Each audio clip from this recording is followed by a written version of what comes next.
গেল দুদিন বৃষ্টি না হওয়ায় শেরপুরের ঝিনাইগাতিতে পাহাড়ি ঢলে সৃষ্ট বন্যা পরিস্থিতির কিছুটা উন্নতি হয়েছে। ভেসে উঠছে ক্ষয়ক্ষতির চিত্র।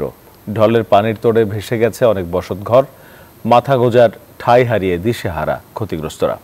এদিকে পানিতে তলিয়ে গেছে ১,৫৭৬ হেক্টর জমির রোপা আমন ধান। ক্ষতিগ্রস্তদের তালিকা তৈরি করে দ্রুত সময়ের মধ্যে সহায়তা প্রদানের আশ্বাস দিয়েছে স্থানীয় প্রশাসন। জুবাইদুল ইসলামের তথ্য ছবিতে ডেস্ক রিপোর্ট।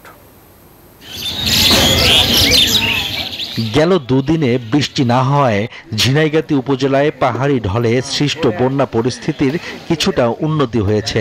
তবে পানি নামার সাথে সাথে ভেসে উঠছে ক্ষয়ক্ষতির চিত্র। বান্ডেল থাকলে প্রতি সেনমানিতে টাকা বাঁচবে। বিকাশ সেনমানি বান্ডেল কিনে জিতুন প্রতি লেনদেনে। গেল বৃহস্পতিবারের আকস্মিক পাহাড়ি ঢলে মহারশী ও সোমেশ্বরী নদী সহ ভোগাই নদীর বন্যা নিয়ন্ত্রণ বাঁধের বেশ কয়েকটি স্থানে ভাঙন দেখা দেয়। ঢলের প্রবল স্রোতে ঝিনাইগাতির পূর্ব খৈলকুড়া এলাকায় ১১টি পরিবারের ঘরবাড়ি ভেসে যায়। একমাত্র মাথা গোজার ঠাঁই হারিয়ে দিশেহারা ক্ষতিগ্রস্তরা। আমাদের কিছু নাই, যা ছিল ঘরে জিনিসপত্র সহকারে ঘর গেছে, আবাদি জমি ফসলাদি সবকিছুই নিয়ে গেছে। এখন আমরা পুরো সর্বহারা। বাঁধটা ভাঙ্গা আমাদের বাড়িঘর সম্পূর্ণ ভাঙ্গা ফিরে নিয়ে গেছে। পুরাতন ভাঙা বাঁধের স্থান মেরামত না করার কারণেই বারবার ক্ষতিগ্রস্ত হচ্ছেন নদী পাড়ের মানুষ। তাই দ্রুত সময়ের মধ্যে টেকসই বাঁধ নির্মাণের দাবি তাদের।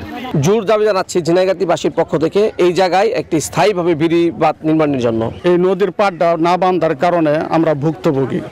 পানি উন্নয়ন বোর্ড বলছে দ্রুত সময়ের মধ্যে ক্ষতিগ্রস্ত বাঁধ মেরামতের কাজ শুরু হবে।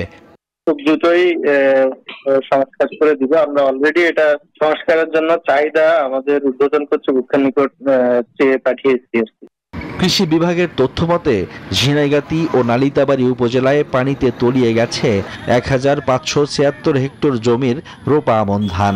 এছাড়া ৮৬ হেক্টর জমির শীতকালীন আগাম সবজির ক্ষতি হয়েছে। অনেক জমি জমা আবাদি ফসল তলাই গেছে। দুই এক দিনের মধ্যে যদি না ভাসে তাহলে ফসল আর ঘরে উঠবো না। আসলে পরবর্তীতে দিনগুলো আমাদের চলার জন্য খুব কষ্ট হয়ে যাব। এদিকে ক্ষতিগ্রস্ত কৃষকদের তালিকা তৈরি করে তাদের প্রণোদনার আওতায় আনা হবে বলে জানিয়েছে কৃষি বিভাগ। কৃষকদেরকে আমাদের রবি প্রণোদনা বা পুনর্বাসন কর্মসূচির আওতায় তাদেরকে আগাম রবি শস্য এবং সরিষা আবাদ করার জন্য পরামর্শ দিচ্ছি। ক্ষয়ক্ষতির পরিমাণ নিরূপণ করে ক্ষতিগ্রস্তদের সরকারিভাবে সহায়তা করা হবে বলে জানিয়েছে জেলা প্রশাসন। Desk report, news 24।